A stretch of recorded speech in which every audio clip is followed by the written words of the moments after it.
Je vais essayer d'être bref. Je venais à cette réunion plus en auditeur qu'en orateur, et je me tiens plutôt à votre disposition pour répondre aux questions que vous pourriez avoir, si je puis y répondre, bien sûr. Simplement, le remarquable exposé que nous venons d'entendre m'a fait repenser au véritable enjeu de ce combat qui est extrêmement simple, qui est un combat pour la vie, qui est un combat pour la vie et pour les droits naturels de tous les parents. Il faut un papa, il faut une maman pour faire un enfant, c'est élémentaire. On l'a crié dans certaines manifestations il n'y a pas très longtemps, et c'est oublié. Pourquoi? Parce que le véritable enjeu de ce qui se trame actuellement, c'est de déposséder, c'est la destruction de la famille, et de déposséder les parents des droits et des responsabilités qu'ils ont sur leurs enfants, parce que l'un ne va pas sans l'autre. Pourquoi les parents ont-ils des droits sur leurs enfants? Parce qu'ils en sont responsables. Quand un enfant fait une bêtise, un enfant mineur fait une bêtise, on va rechercher la responsabilité civile du père de famille. Et à ce moment-là, on parlera du père de famille. On n'aura pas cette notion, comme on vient de le faire, des textes de loi à la suite d'une récente discussion parlementaire. On viendra chercher la responsabilité civile du chef de famille, du père de famille. Et les parents sont responsables des enfants, et c'est parce qu'ils sont responsables des enfants qu'ils ont des droits, et le droit le plus naturel et le plus élémentaire, qui est le droit de les éduquer, de les élever. C'est même leur responsabilité première. La Convention internationale des droits de l'enfant rappelle que les éducateurs naturels et premiers des enfants sont les parents. Ils sont le mieux placés pour le faire. Alors malheureusement, dans la réalité, ce n'est pas toujours le cas. Il y a ce qu'on appelle les accidents de la vie. Il y a les couples qui se défont, les familles qui se défont, des accidents, des décès, des orphelins. Mais tout ça, ce sont des accidents, mais la norme souhaitable, c'est quand même que chaque enfant ait son papa et sa maman. Et que papa et maman, les parents, puissent exercer leurs droits pour pouvoir répondre de leurs responsabilités. Et l'école, pour cela, ne peut absolument pas se substituer à eux, et n'est absolument pas en droit de se substituer à eux. Ce que je voulais pointer, parce que certaines précisions de notre ami il y a quelques instants lui ont fait penser, c'est qu'au-delà de ce combat contre l'idéologie du genre, au-delà de ce combat pour la défense de nos enfants, contre la castration de nos garçons, contre la déséducation, la déshumanisation, la désidentification de nos enfants, il y a un combat plus vaste, qui est le combat de la maîtrise par l'État de la procréation. Et c'est de cela qu'il faut bien être conscient. Derrière tous ces projets, derrière le mariage pour tous, derrière le droit d'adoption pour les couples de même sexe, derrière les projets de légalisation de la PMA, la procréation médicalement assistée, ou la GPA, la gestation pour autrui, il y a la volonté de détruire la cellule fondamentale de la société, qui est la famille, le père, la mère et l'enfant, et de séparer la procréation, la génération d'êtres humains, la création d'êtres humains, du cadre familial, pour permettre à l'État de se l'approprier. Et ce projet-là, c'est un projet eugéniste qui est extrêmement vieux.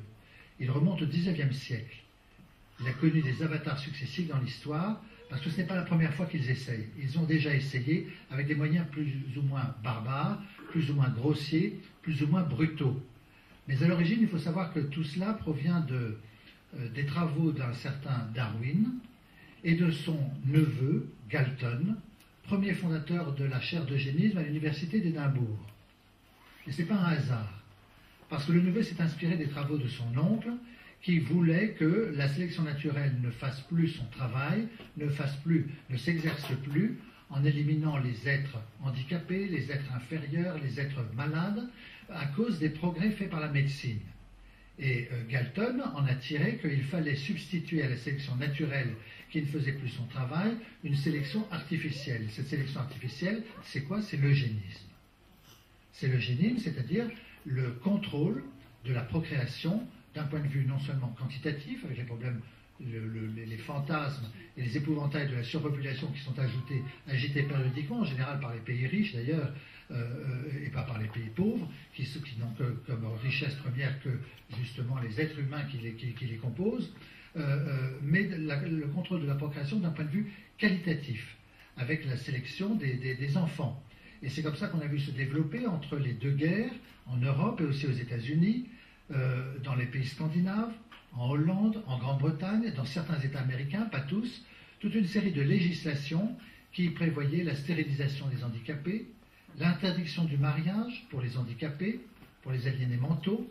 On passait évidemment de l'handicap physique à l'handicap mental extrêmement facilement. Et toutes ces législations ont évidemment particulièrement fleuri outre-Rhin, en Allemagne, sous les auspices, dans le cadre d'un régime bien connu, qui a marqué notre histoire, le Troisième Reich. Lorsque Hitler a voulu définir le national-socialisme, un de ses conseillers, qui recueillait ses confidences, il lui a dressé à grands traits le projet qui était celui du national-socialisme et concluait en ces termes. Est-ce que vous comprenez maintenant que notre mouvement national-socialiste est beaucoup plus qu'un parti politique, beaucoup plus qu'une idéologie, beaucoup plus qu'une religion, c'est la volonté d'opérer une nouvelle création.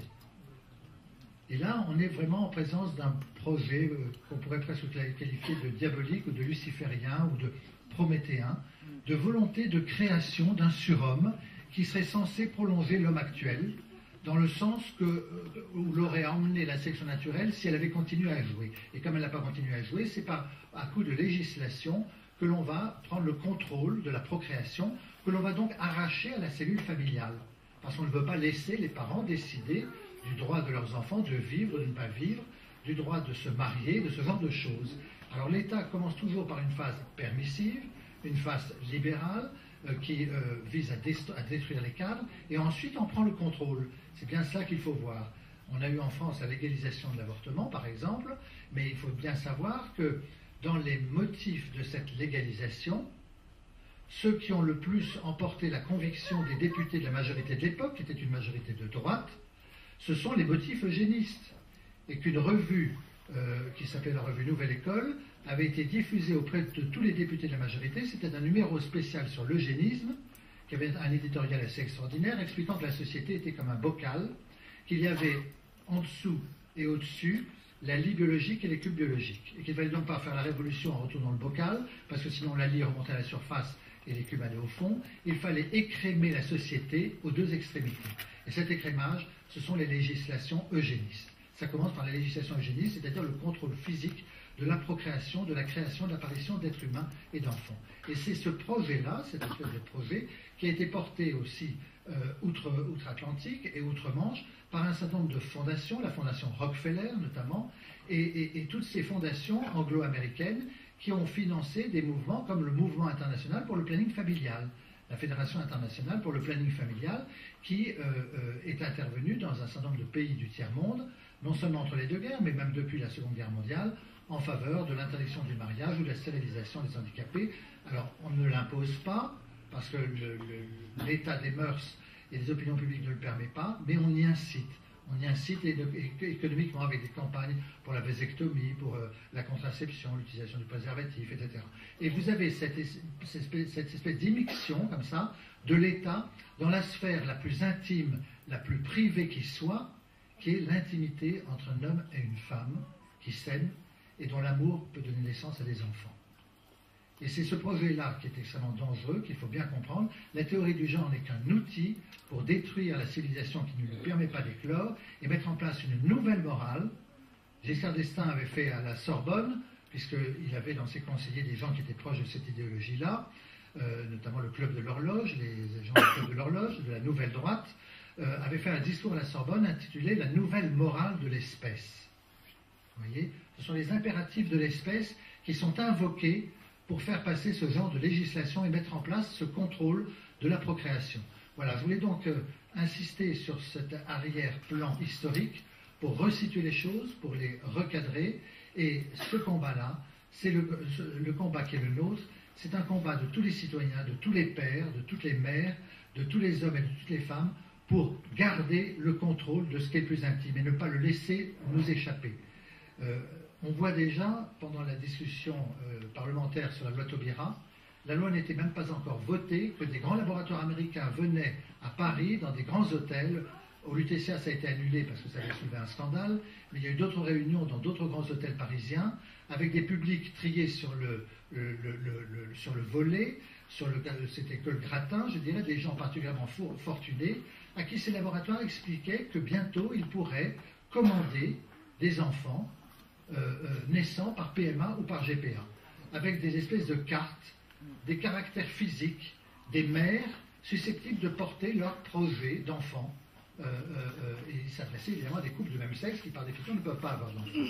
Donc on voit l'enjeu des discussions sur la PMA et sur la GPA et les enjeux financiers énormes, les enjeux marchands énormes qui sont derrière.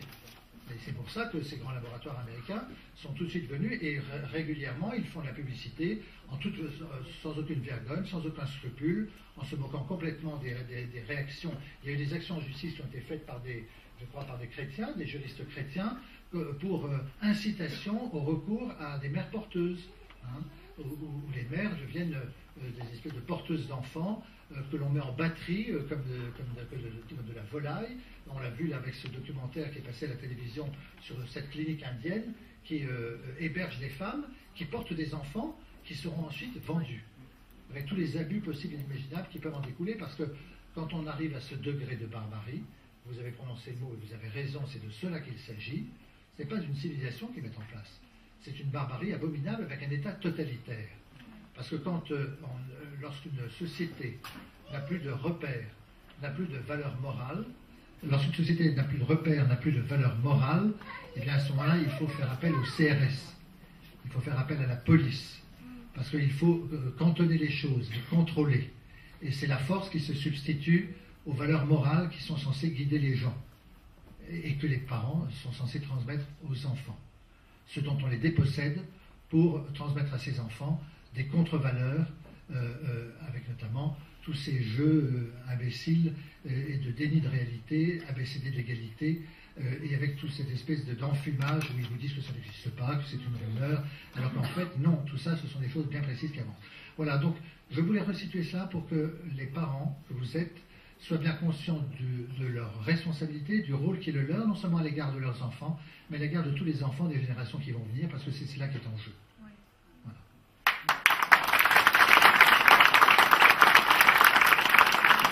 Qu'en est-il si on est convoqué par l'académie à cause de la JRE ou par la police? Ça, je pense que ça s'adresse à vous. Par la police, il veut toujours mieux répondre à une convocation de la police, mais en sachant que vous n'avez rien à vous reprocher et qu'ils n'ont rien à vous reprocher. Vous ne commettez aucun agissement qui soit susceptible d'une sanction pénale. Vous pourriez d'ailleurs même refuser de répondre à cette convocation, mais en l'indiquant, en vous expliquant et en motivant votre décision. Vis-à-vis de l'autorité académique, c'est pareil. Vous pouvez y aller pour expliquer le sens de votre décision, les motifs de votre décision, mais vous n'avez aucune obligation. Dans certains cas, les convocations ne sont même pas écrites, elles sont orales, hein, par un coup de téléphone ou par une correspondance de l'enfant. Tout ça est complètement illégal, c'est du grand n'importe quoi. Hein. C'est du grand n'importe quoi pour vous intimider. Donc, simplement, je pense que vous avez des raisons de fond pour expliquer votre décision, pour expliquer ce que vous avez décidé de faire. Donc, ce genre de rencontre peut être l'occasion d'aller affirmer calmement, d'aller rappeler calmement que vous êtes responsable de vos enfants et que vous n'entendez pas vous laisser déposséder de cette responsabilité. Que vous n'entendez pas accepter qu'on leur mette n'importe quoi dans la tête en oubliant complètement le principe de neutralité du service public lorsqu'il s'agit évidemment d'écoles publiques et pour l'enseignement sous contrat auquel ne s'appliquent pas les règles du service public puisque l'enseignement sous contrat n'en fait pas partie, le Conseil constitutionnel l'a rappelé, il en est de même vis-à-vis des écoles sous contrat, les droits des parents sont les mêmes que vis-à-vis des écoles publiques. Ce sont les droits des éducateurs premiers et naturels des enfants, de leurs enfants. Bien. Il y a eu aussi des menaces de retrait d'enfants, qu'on mettrait les enfants à la DAS. Donc, Maître Souchon, peut-on, parce qu'on participe à la journée de retrait de l'école, perdre ses enfants et les voir placés à la DAS, ou perdre ses allocations familiales?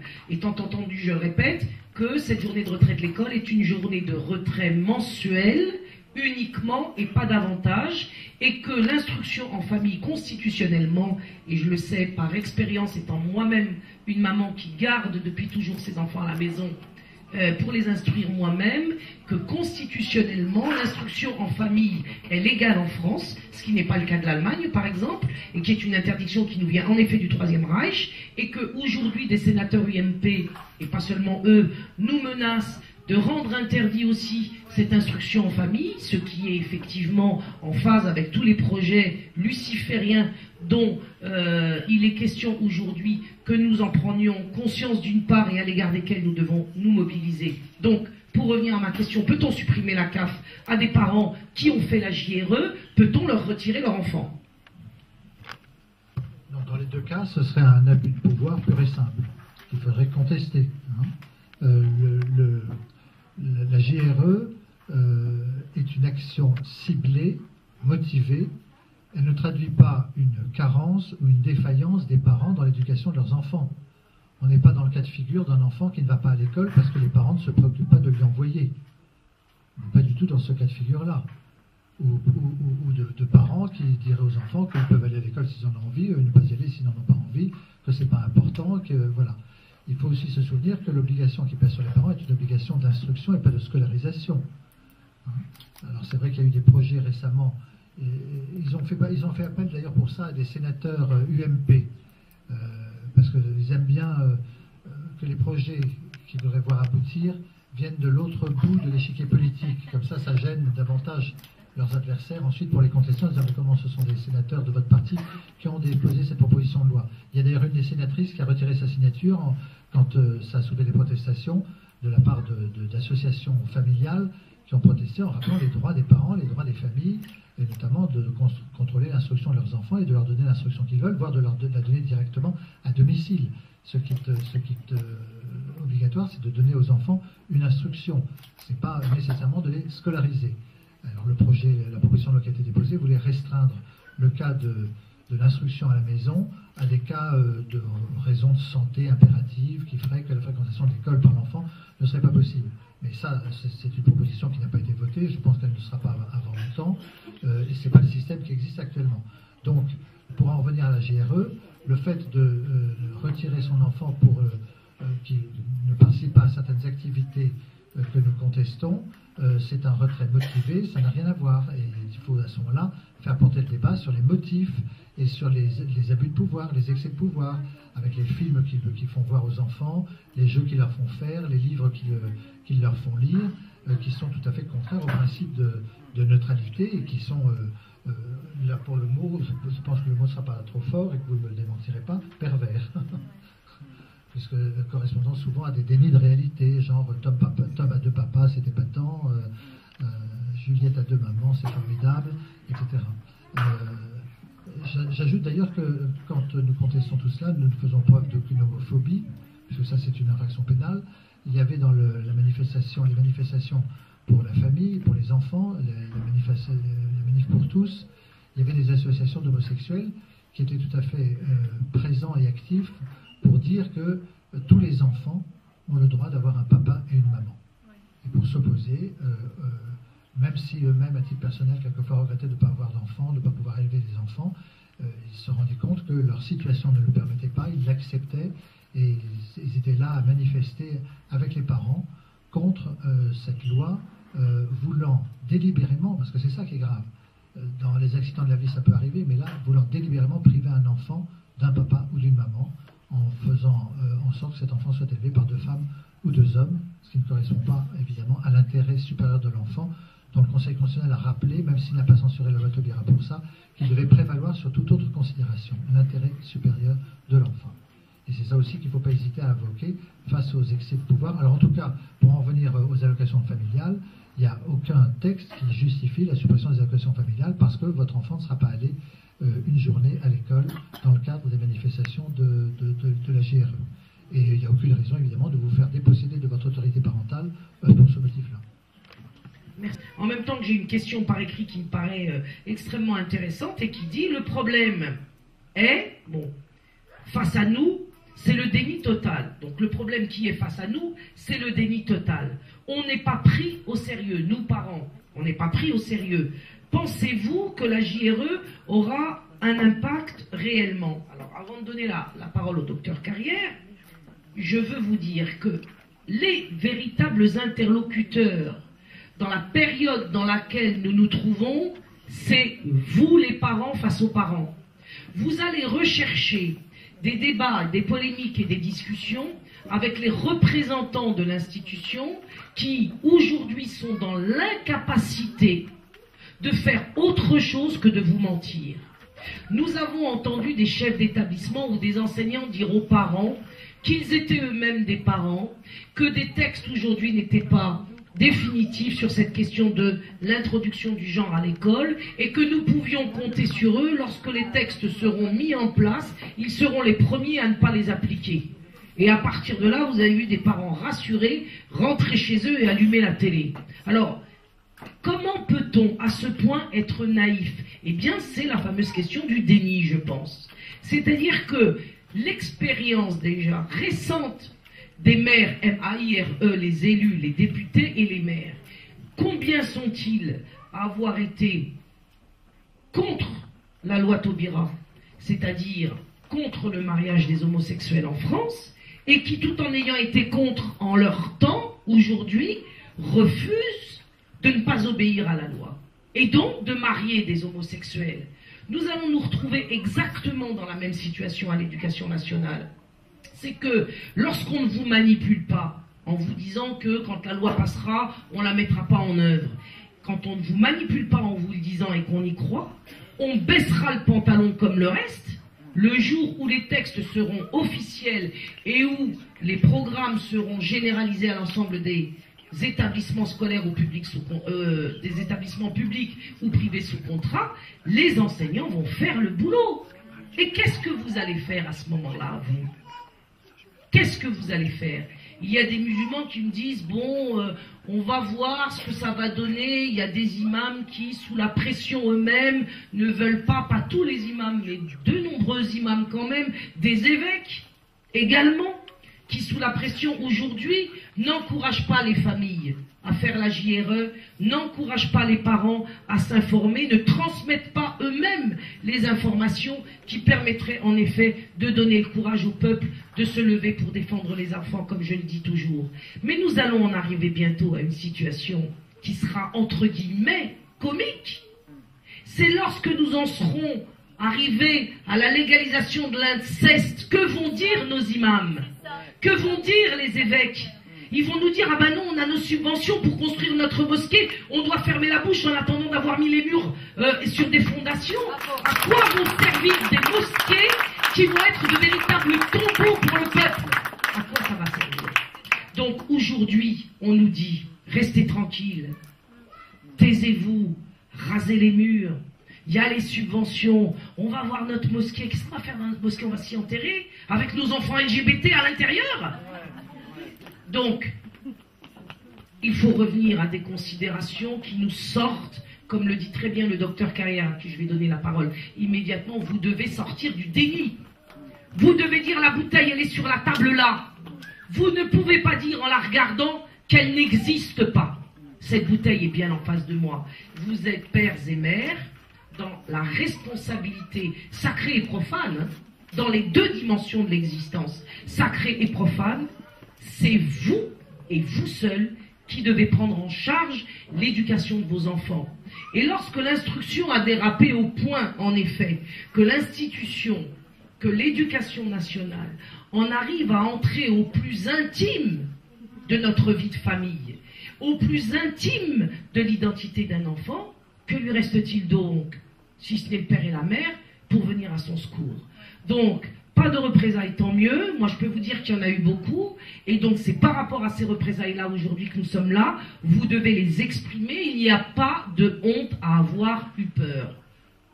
Si vous avez eu peur, ayez le courage aujourd'hui de venir nous dire « j'ai cédé parce que j'ai eu peur ». Parce que nous sommes là, justement, pour vous remonter le moral et vous donner des ressources pour pouvoir, la prochaine fois, vous relever de nouveau. Ça fait rien si vous êtes tombé. Ne culpabilisez pas. Il y a une chose par contre qui est honteuse et dont j'ai parlé hier à Goussainville, c'est que autant je peux admettre que la peur vous ait saisi au point que vous n'ayez pas fait la deuxième journée de février, ça je l'admets parfaitement et je suis sur le pont tout le temps pour que justement de nouveau je vous réencourage. Mais ce que je ne peux pas admettre, ce sont les mamans qui ont milité après avoir fait la première journée pour dissuader les autres de faire la deuxième. Ça il ne faut pas le faire. Si vous avez eu peur, restez chez vous, essayez de vous consoler avec vos amis si vous en avez, mais ne dissuadez pas les autres, parce que ça s'appelle de la trahison. Et ne devenez pas des prêtres. Si vous avez peur, au moins, Ne vous transformez pas en traître. Et quand vous aurez cela autour de vous, dites à la femme ou à l'homme qui vous pousse à la trahison, justement qu'il n'est pas obligé d'aller jusqu'à cet extrême-là. On peut mener une action en justice. Moi, telle est ma question. Parce qu'il y en a marre de se faire insulter. Voilà. Je me dis, notre inquiétude, elle est complètement légitime. On a des textes, on a des preuves. Et en plus, on est insulté. Déjà que c'est pas marrant de faire la JRE.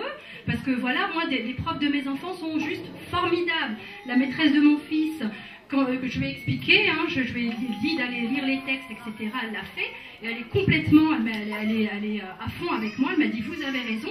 Mais les deux maîtresses de ma fille, comme elle est en CE1, j'ai pas l'occasion de les croiser. Là, pour la JRE de février, au lieu de signer une carrière de correspondance, elles ont demandé à ma fille de descendre voir le directeur pour qu'il signe. Alors je me suis dit, tiens, c'est une façon de rabaisser ma fille quelque part. Donc je vais poser la question à ma fille comment elle l'avait pris. Elle me dit, ah non maman, c'était juste comme ça. Donc je me suis dit, j'attends. Et le mois de mars, je prendrai rendez-vous avec les maîtresses. Parce qu'elles sont juste formidables. C'est une école où tout se passe très très bien. Donc je ne veux pas me mettre en porte-à-faux avec elles. Donc je demanderai peut-être pour le mois de mars un rendez-vous avec elles à l'avance. Mais en l'occurrence, d'avoir des insultes, moi je suis prête à aller en justice. Donc ma question est, peut-on aller en justice devant les magazines de journaux ou à la télé Alors très brièvement, j'ai vu rapidement qu'une des questions écrites évoquait le cas des professeurs qui sont aussi des parents, qui se trouvent dans la double situation d'être parents et d'être professeurs dans l'éducation nationale.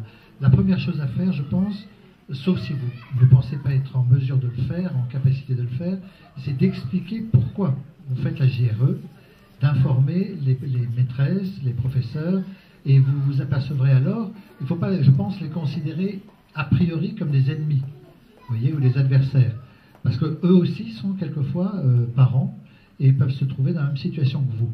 Et ils n'ont pas été informés, ils ont été mal informés, donc informez-les. Je dirais la première obligation que vous avez, la première chose à faire, c'est de vous informer très bien vous-même pour ensuite expliquer les motifs de votre action et informer les autres. Vous savez, il y a un dicton qui dit que la plus grande ruse du diable, c'est de faire croire qu'il n'existe pas. On pourrait dire ça à propos des théoriciens de la théorie du genre, hein, qui tantôt se servent de le label pour faire passer ce qu'ils veulent faire passer, tantôt font passer les choses élément par élément en ne se référant pas à la théorie du genre, en disant théorie du genre, c'est une rumeur, ça n'existe pas. On a vu des personnalités politiques, Mme Najo Belkacem, pour ne pas la nommer, dire à quelques temps d'intervalle une chose et son contraire. Donc ils sont prêts à mentir là-dessus. Il faut donc d'abord vous informer et informer les autres, informer les maîtresses, informer les directeurs, les rencontrer et je pense expliquer les motifs de votre action, c'est la meilleure chose à faire. Alors si ensuite on vous insulte, on vous dénigre, vous avez deux possibilités.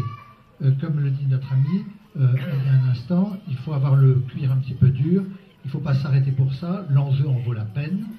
Et je dirais que, vous savez, vous connaissez la phrase de Gandhi que les veilleurs, vous avez ces jeunes qui veillent devant le ministère de la Justice toutes les nuits, ou certains soirs choisis, ou devant le palais de justice, ou devant l'Élysée, quelquefois même, ont mis en exergue, on va vous insulter, on va vous dénigrer, on va dire du mal de vous, et puis après, vous gagnerez. Vous gagnerez. Mais ceci étant, pour finir de répondre à votre question, si vous voulez ne pas vous laisser faire, vous pouvez porter plainte, il faut simplement voir si les conditions de l'action en justice sont réunies. Soit vous faites une action au civil, soit vous faites une action pénale. Si vous faites une action pénale, il faut voir si l'infraction que vous voulez poursuivre est constituée. Pour la diffamation, par exemple, il faut qu'il y ait une diffusion publique. Sinon, ça devient de l'injure privée. L'injure privée, c'est le tribunal de police, la diffamation, c'est le tribunal correctionnel. Vous voyez, ça dépend si vous êtes dénigré à la télévision, dans un journal, dans un tract, dans une réunion publique, ou bien si c'est dans une conversation en privé. Vous voyez, la réponse, la riposte ne pourra pas être la même. L'action judiciaire ou juridique ne pourra pas être la même. Voilà. Le mot de la fin, je crois que vous le connaissez tous. Vaincre ou mourir. Voilà.